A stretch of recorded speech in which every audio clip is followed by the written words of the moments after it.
Right.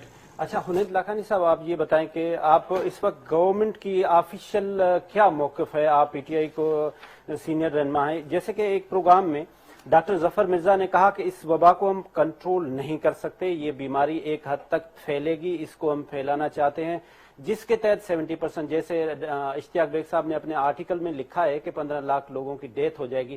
اچھا، کل اگر ہم دیکھ رہے ہیں تو کل آپ نے جو نئی پالیسی کے تحت سب لوگوں کا، جو باہر سے لوگ آئیں گے ان کو کوارنٹائن نہیں کیا جائے گا، صرف ان کو کیا جائے گا جن کو کوئی ٹیمپریچر ہوگا، جبکہ دنیا میں یہ پروف ہو گیا ہے کہ یہ جو کووڈ ہے اس میں ٹیمپریچر ہونا ضروری نہیں ہے. کیا آپ کی یہ ہرڈ امیونٹی پہ آپ آفیشلی جا رہے ہیں؟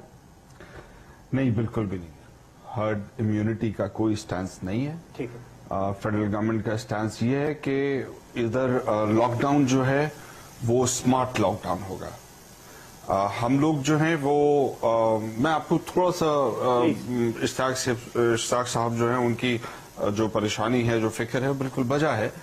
لیکن میں تھوڑا سا اس کا ہرڈ امیونٹی کا اور اس کا میں ایگزامپل دیتا ہوں آپ کو. سویڈن نے ہرڈ امیونٹی کی، برٹن نے نہیں کی. برٹن نے لاک ڈاؤن کیا. اب آپ سویڈن کے جو ہے فگرز وہ دیکھ لیجئے اور انگلینڈ کے فگرز دیکھ لیجئے.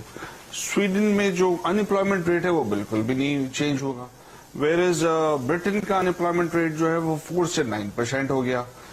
برٹن کی اکانومی جو ہے وہ کہاں سے کہاں چلے گی، سویڈن کی اکانومی کو کوئی فرق نہیں پڑا. وہاں پہ جو ہے لاک ڈاؤن نہیں ہوا، ہرڈ امیونٹی ہوئی، اور میجورٹی پاپولیشن، لائک کہتے ہیں 50% پاپولیشن جو ہے اس نے کورونا سے دے وینٹ تھرو اٹ، اور اس کے بعد انہوں نے مینج کر لیا اپنے وینٹیلیٹرز، اپنے ریسپریٹرز، اپنے ڈاکٹرز، اور انہوں نے لاک ڈاؤن کن لوگوں کا کیا، کوارنٹین میں کن لوگوں کو بھیجا جو 50 سال سے بڑی عمر کے تھے، جن کو ہارٹ کا پرابلم تھا، جن کو کینسر کا پرابلم تھا، یا کوئی ریسپریٹری ایشوز تھے، یا کڈنی کے ایشوز تھے، جو اس بیماری کو سہ نہیں سکتے، ڈائبٹیز والے پیشنٹس. ان کو بولا کہ آپ گھر پہ رہیں اور جوان لوگ جو ہے ملک کو چلائیں گے. آپ دونوں کا وہ دیکھ لیجئے، آپ ساؤتھ کوریا کا دیکھ لیجئے اور چائنا کا دیکھ لیجئے. ساؤتھ کوریا نے کس طریقے سے اپنی اکانومی کو مینج کر لیا. چائنا نے امیڈیٹلی کنٹرول کر لیا، لاک ڈاؤن کیا، 7 ہاسپٹل بنائے، 1 ہفتے کے اندر، 2 ہفتے کے اندر تباہ کے جو ہے وینٹیلیٹرز بنائے، سب لوگوں کو جو ہے وہ ٹرین کیا، سارے ریٹائرڈ لوگوں کو واپس بلا لیا، نئے پیرامیڈکس کو ایک فوج بنا دی ملین لوگوں کی انہوں نے، اور مینج کیا. اب پاکستان نے کیا کیا؟ پاکستان نے اناؤنس کیا لاک ڈاؤن. ٹھیک ہے. لاک ڈاؤن اناؤنس کر کے اب کراچی شہر کے اندر لاک ڈاؤن جو میں نے اپنی آنکھوں سے دیکھا وہ یہ ہے کہ 500 کچی آبادیاں ہیں وہاں پہ، کسی قسم کا کوئی سوشل ڈسٹینس ہے نہیں. تو نہیں ہوا لاک ڈاؤن. سڑکیں بند کر دی، کاروبار بند کر دیا، اکنامک لاک ڈاؤن کر دیا، فیکٹریاں بند کر دی، دکانیں بند کر دی. اس کا جو امپیکٹ آ رہا تھا، انہوں نے راشن دیں گے، راشن جنات میں بانٹ کے آ گئے سارے کے سارے. لوگوں کے گھر میں راشن نہیں ہے.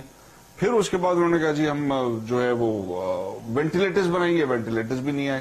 انہوں نے کہا جی ہم ہاسپٹلس کے اندر یہ کریں گے، میئر نے اپنا اناؤنس کیا، انہوں نے اپنا اناؤنس کیا، وہ بھی آپ کے سامنے ہی ہے. 2 فیسلٹیز ہیں، ان میں بھی کوئی بھی ٹرینڈ آدمی نہیں ہے جس کو وینٹیلیٹر چلانا آتا ہو. رائٹ. سو وہ جو اصل کام تھا تیاری کرنے والا وہ تو کر نہیں سکے، اکانومی کا